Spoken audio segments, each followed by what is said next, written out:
Hello there. How are we? How are you doing? Are you okay? I'm alright.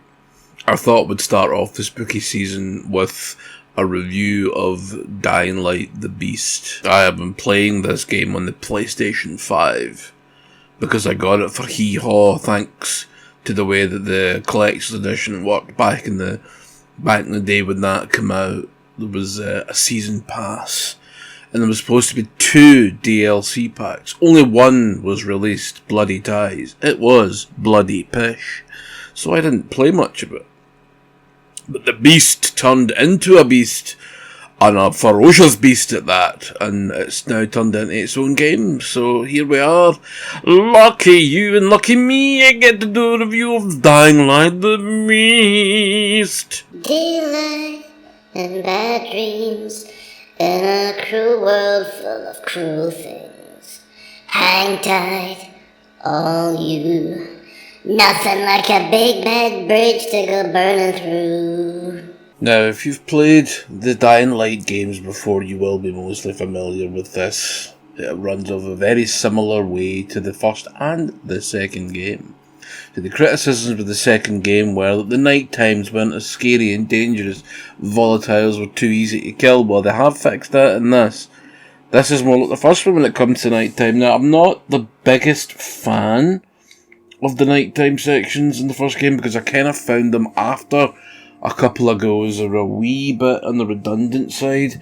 All you could really do was run away. You couldn't fight anything, and I just thought, yeah, that's great once in a while, maybe the odd night mission, but generally to explore, it was just a mega pain in the arse because you would be spotted within 13.5 nanoseconds, and it would be kind of a just run away from volatile and then die or get to a safe point.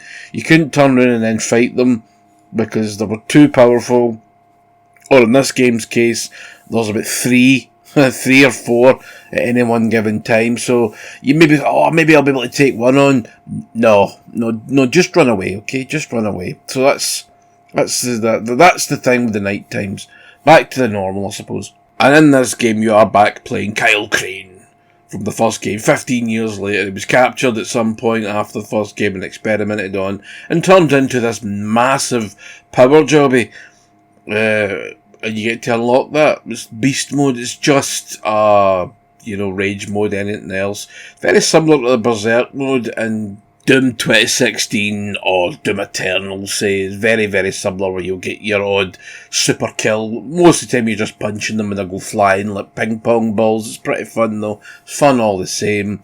But you'll get the odd up at my arm through a zombie, or rip its seed off, or rip it in half, or you get the idea. It's very fun. You get to upgrade it. You'll fight chimeras to upgrade those powers, and you'll upgrade the other ones, like your parkour and your normal fighting, away from the chimera-ness. It's a separate wee fucking thing. Skill tree is what I was trying to say. It's a separate skill tree. Or it's a separate rung on the skill tree, I should say. One of the things I really love about the Dying Light games is putting people off ledges. So funny. It's so great. It just never gets old. You get the same move. Well, you need to unlock it in the first game, where you'll be able to grab them and throw them. That was unlocked from the start, but it's a wee bit more awkward that I thought to pull off this time. There's no button prompt. You also get the head stomp in this and the drop kick. Drop kick's as great as ever. Head stomp's not as good because it's not as broken as it was in the first game. In the first game, you could get the head stomp and you could stand in a car, and because you were the right space between the zombie and the foot of the character, you could just head stomp them all one after the other and create a mess. Can't do that in this one, or it's not working for me. So that's a bit of a disappointment. Come on, Techland, let me have a wee bit of fun with your game. The combat is it's the same. It's the same. Slash, kill, chop into bits, fucking whatever you think. You know what you're getting. I think the combat can be a bit more frustrating. I noticed that some of the enemies will just run right through your attacks. Even if you're swinging a sword, they'll just and grab you. And you do eventually get like an instant release. If a zombie grabs you, you hit X to release it, but you need to, press that within a fucking nanosecond, or forget it. And I wish that button prompt would come up just a wee bit longer, a wee bit earlier. It's fucking annoying. Game's buggy as fuck as well. That's another thing. It's crashed on me about 4 or 5 times, which I'm like, that's really frustrating. Because it is a really good game. The frame rate's fine. I've really had no, that's not true. I've had plenty of other bugs. Other bugs being during missions where you'll be tasked to kill enemies and then you kill them all, but it doesn't clear up on the quest marker and you can't progress, and you either restart from a checkpoint. Most of the time I need to restart the whole fucking game, reload it and do the whole mission again. Not good. And that's happened multiple times. One of the safe room, they borked it for me as well. There's a bit where you go up a set of silos on the west side of the map. Sorry, east side of the map. It's like you need to destroy a box to get into the safe room, and the box was indestructible. Very good, that's that trophy fucked for me in this playthrough. Maybe I'll get it next time, who knows.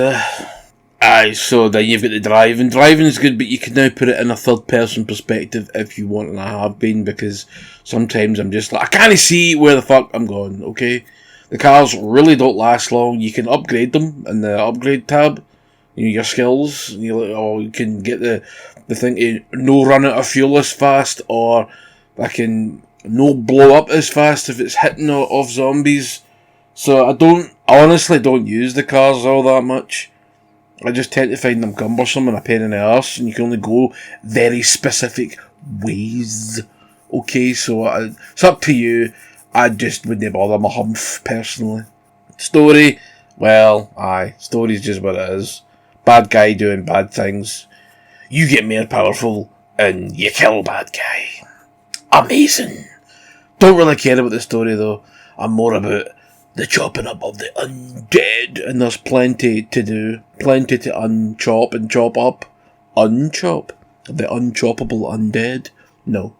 Guns are good in this, but the guns they seem to have been really improved. I know they added them into Dying Light 2, but I never really used them past a handgun. But I'm using the shotguns, and I'm using the machine guns quite a bit. They're fucking smashing. You get a headshot and that bastard's going down. None of this RPG. They take 15 fucking headshots to kill. No, none of that. So when you're fighting the humans, I would recommend you use guns, because there's some ninjas in this game. All of them are. I've been standing right next to them, swinging away, and they're missing every hit, and I'm like, it's kind of taking me out of the game a wee bit, and I was getting pissed off.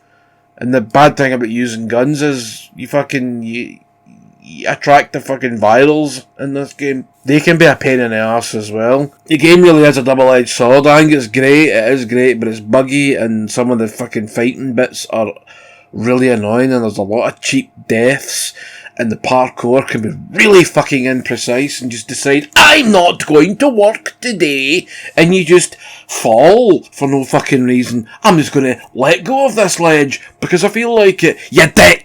Excuse me, sorry about that. Me outburst, have to have them every now and again, just like Kyle does in the game. What was I saying?